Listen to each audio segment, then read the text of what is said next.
ನಮಸ್ಕಾರ, ನಾನು ನಿಮ್ಮ ಮಹೇಶ್. 2025 ದಸರಾ ಪೂಜೆ ಫೆಸ್ಟಿವಲ್ದು ಪೂಜೆದು ಏನಿದೆಯೋ, ನಾವು ಆಫೀಸಲ್ಲಿ ಏನು ಪೂಜೆ ಮಾಡಿದ್ದೀವಿ ಶ್ರೇಯ ಪವರ್ ಕಂಟ್ರೋಲು, ಅದರದ್ದು ನಾವು ವಿಡಿಯೋ ಮಾಡಿರೋದು.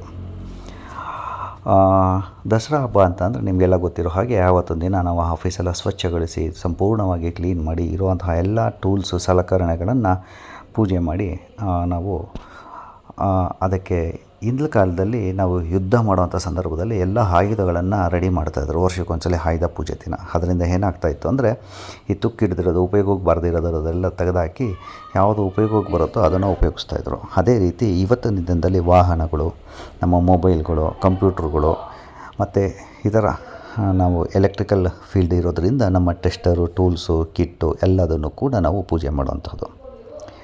ಸೊ ಇಂಥ ಸಂದರ್ಭದಲ್ಲಿ ಈ ಸರಿ 2025ನಲ್ಲಿ ನಾವೇನು ಮಾಡೋದು, ಮನೆಯಲ್ಲಿ ಆಫೀಸ್ನಲ್ಲಿ ಪೂಜೆನ ಮಾಡ್ತಾಯಿದ್ದೀವಿ.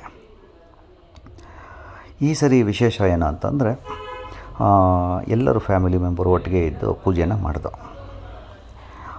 ನಾವು ಹಿಂದೆ 2 ದಿನ ಮುಂಚಿತವಾಗಿ ನಾವೇನು ಮಾಡೋದು ಅಂದರೆ, ಆಫೀಸ್ನೆಲ್ಲ ಕ್ಲೀನ್ ಮಾಡೋದು. ಆಫೀಸು ಕ್ಲೀನ್ ಅಂದರೆ ನಾವೇನಾಗುತ್ತೆ, ಎಲ್ಲ ರೀತಿಯ ಆಫೀಸಲ್ಲಿ ಕೆಲವೊಂದು ವಸ್ತುಗಳು ಬೇಡದಲ್ಲಿರೋದನ್ನೆಲ್ಲ ಆಚೆ ಬಿಸಾಕೋದು. ಯಾವುದ್ಯಾವುದು ವಸ್ತುಗಳು ಬೇಕಾಗುತ್ತೋ ಅದನ್ನು ನೀಟಾಗಿ ಒಂದು ಡಬ್ಬದಲ್ಲಿ ಇಟ್ಟು ಒಂದು ನೀಟಾಗಿ ಸಗ್ರಿಗೇಷನ್ ಮಾಡಿ ಇಟ್ಕೊಳ್ಳೋದು, ಇದೆಲ್ಲ ಕೂಡ ಮಾಡ್ತೀವಿ. ಈ ಸರಿ ಏನಾಯಿತು, ಒಂದು 2,000-3,000 ರೂಪಾಯಿಗೆ ನಾವು ಪ್ಲಾಸ್ಟಿಕ್ ಡಬ್ಬಗಳನ್ನ ತೊಗೊಬಂದು ಅದ್ರ ಪ್ರಕಾರ ಇಟ್ಟು, ಅದ್ರ ಜೊತೆಗೆ ನಾವು ಈಗ ನಾನು ಮಾಡ್ತಾ ಇರೋದು ಗಣೇಶನ ಪೂಜೆ, ವಿಗ್ರಹನ ಪೂಜೆ ಮಾಡೋದು. ಅದಾದಮೇಲೆ ನಮ್ಮ ಮಹಾಲಕ್ಷ್ಮಿ ಫಸ್ಟು ಗೌರಿ ಪೂಜೆ ಮಾಡಿ, ಅದಾದಮೇಲೆ ನಾವು ವಿನಾಯಕನ ಅಷ್ಟೋತ್ತರವನ್ನು ಮಾಡಿ, ಅದಾದಮೇಲೆ ಲಕ್ಷ್ಮಿ ಅಷ್ಟೋತ್ತರನ ಮಾಡಿ ನಾವು ಈ ಸರಿ ಪೂಜೆ ಮಾಡಿದೋ. ಈ ಸಲ ಹೂವಿನ ಅಲಂಕಾರ ಎಲ್ಲ ಮಾಡಿ, ಬಾಳೆ ಎಲೆ ಮತ್ತು ಮಾವಿನ ಸೊಪ್ಪು, ತೋರಣಗಳು ಇದನ್ನೆಲ್ಲ ಹಾಕಿ ಶೃಂಗಾರ ಮಾಡಿ ಪೂಜೆ ಮಾಡಿದೋ. ಈ ಕೆಲವರು ಏನು ಮಾಡ್ತಾರೆ, ನಾನ್ ವೆಜ್ ಮಾಡೋರು ಈ ಕೋಳಿನ ಇದನ್ನು ಮತ್ತೊಂದನ್ನು ಕಡಿದುಬಿಟ್ಟು ಚಕ್ರ ಒಳಗೆ ಹಾಕ್ತಾರೆ. ನಾವು ವೆಜ್ ಆಗಿರೋದ್ರಿಂದ ಕುಂಬಳಕಾಯಿನ ತೊಗೊಬಂದ್ಬಿಟ್ಟು ಕುಂಬಳಕಾಯಿಗೆ ಅರಿಶಿನ ಕುಂಕುಮ ಎಲ್ಲ ಹಾಕಿ ನೀವಳ್ನೆ ಮಾಡಿ ಅಂತ ಹೇಳ್ತಾರೆ. ಅಂದರೆ ದೃಷ್ಟಿ ಪರಿಹಾರ ಮಾಡಿ ಅದನ್ನು ಹೊಡಿತೀವಿ. ಅದು ನಮ್ಮ ಸಂಪ್ರದಾಯ. ಈಗ ನಾನು ಮಾಡ್ತಾ ಇರೋದು ನಿಮಗೆ ಲಕ್ಷ್ಮೀ ಪೂಜೆ, ಲಕ್ಷ್ಮೀ ಅಷ್ಟೋತ್ತರನ ಮಾಡಿಕೊಂಡು ನಾವು ಪೂಜೆ ಮಾಡ್ತಾಯಿದ್ದೀವಿ. ದೇವ್ರ ಮನೆ ತುಂಬ ಚಿಕ್ಕದಾಗಿರೋದ್ರಿಂದ ವಿಡಿಯೋ ನಾನು ನೀಟಾಗಿ ಹಿಡಿಯೋಕ್ಕಾಗಲಿಲ್ಲ, ತುಂಬ ಸಮಸ್ಯೆ ಇತ್ತು.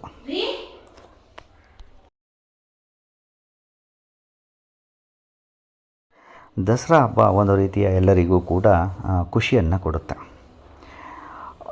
ಮುಖ್ಯವಾಗಿ ದಸರಾ ಹಬ್ಬದ ಹಿನ್ನೆಲೆ ಏನು ಅಂತ ನಿಮಗೆಲ್ಲ ಗೊತ್ತಿರೋದಾದರೆ, 9 ದಿನ 9 ದಿನ 9 ದೇವಿಯ ಅವತಾರಗಳ ಪೂಜೆಯನ್ನು ಮಾಡ್ತೀವಿ. 10ನೇ ದಿನ ವಿಜಯದ ಆಯುಧ ಪೂಜೆ ಮಾಡಿ, ಅದಾದಮೇಲೆ ವಿಜಯದಶಮಿ ಅಂದ್ಬಿಟ್ಟು ಸೆಲೆಬ್ರೇಷನ್ ಮಾಡ್ತೀವಿ. ನಿಮಗೆ ಪೌರಾಣಿಕ ಎಲ್ಲ ಗೊತ್ತಿದ್ದರೆ, ರಾವಣನನ್ನು ಕೊಂದಂತಹ ದಿನ ವಿಜಯದಶಮಿ ಮಾಡ್ತೀವಿ. ಅಷ್ಟೇ ಅಲ್ಲದೆ ನಾವು ನೋಡಿ, ಈಗ ನಮ್ಮ ಎಲ್ಲ ಗಾಡಿಗಳಿಗೆ ಪೂಜೆ ಮಾಡಿ ತೊಳೆದು ಎಲ್ಲ ರೀತಿಯ ಆಯುಧಗಳನ್ನು ಮಾಡಿ ಕುಂಬಳಕಾಯಿನ ಫೈನಲಾಗಿ ನೇವಲೆ ಮಾಡಿ ಹೊಡೆದು ಹಾಕ್ತೀವಿ. ನಿಂಬೆಹಣ್ಣಿಂದ ಇದು ಮಾಡೋದು, ಕುಂಬಳಕಾಯಿಂದ ಮಾಡೋದು. ಆಮೇಲೆ ಎಲ್ಲ ಗಾಡಿಗಳಿಗೆ ನಾವು ನಿಂಬೆಹಣ್ಣನ್ನು ಇಟ್ಟು ಗಾಡಿ ಓಡಿಸ್ತೀವಿ. ಅಂದರೆ ಗಾಡಿಗೆ ಎಲ್ಲ ರೀತಿಯ ದೃಷ್ಟಿಗಳು ಹೋಗಲಿ ಅನ್ನೋದು ನಮ್ಮ ಅಭಿಪ್ರಾಯ ಆಗಿರುತ್ತೆ. ಕುಂಬಳಕಾಯಿ ಹೊಡೆದಾದ್ಮೇಲೆ ಒಂದು ಲೆಫ್ಟ್ಗೆ ಒಂದು ರೈಟ್ಗೆ ಹಾಕ್ಬಿಟ್ಟು ಮಾಡ್ತೀವಿ.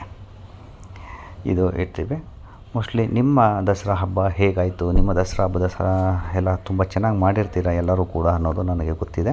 ಹಾಗಾಗಿ ನಿಮ್ಮ ದಸರಾ ಹಬ್ಬ ಸಲಕರಣೆ ಹೇಗಾಯಿತು ಅಂತ ನಿಮ್ಮ ಕಮೆಂಟ್ ಸೆಕ್ಷನಲ್ಲಿ ತಿಳಿಸಿ. ಇದು ನಮ್ಮ ಫ್ಯಾಮಿಲಿ ವಿಡಿಯೋ ಆಗಿರೋದ್ರಿಂದ ನಾನು ನಮ್ಮ ಫ್ಯಾಮಿಲಿ ಗ್ರೂಪ್ಗೆ ಹಾಕ್ತಾಯಿದ್ದೀನಿ. ಧನ್ಯವಾದಗಳು. ನಿಮ್ಮ ಅಭಿಪ್ರಾಯಗಳು ಏನಾದರೂ ಇತ್ತು ಅಂದರೆ ತಿಳಿಸಿ.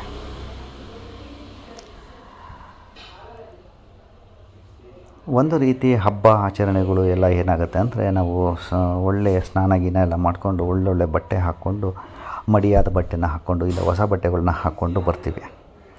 ಈಗ ನಾನು ಪ್ರೋಕ್ಷಣೆ ಮಾಡ್ತಾ ಇರೋದು ಎಲ್ಲ ರೀತಿ ಈ ಗಂಗೆ ಪೂಜೆ ಎಲ್ಲ ಮಾಡಿ ಅದಕ್ಕೆ ಅರಿಶಿನ ಕುಂಕುಮ ಎಲ್ಲ ಹಾಕಿ ಒಂದು ರೀತಿಯ ಶುದ್ಧೀಕರಣವನ್ನು ಮಾಡ್ತಾಯಿದ್ದೀವಿ. ಇದು ಮೊದಲಿಗೆ ಬರುವಂಥದ್ದು. ಇದು ನೋಡಿ ನನ್ನ ತಮ್ಮ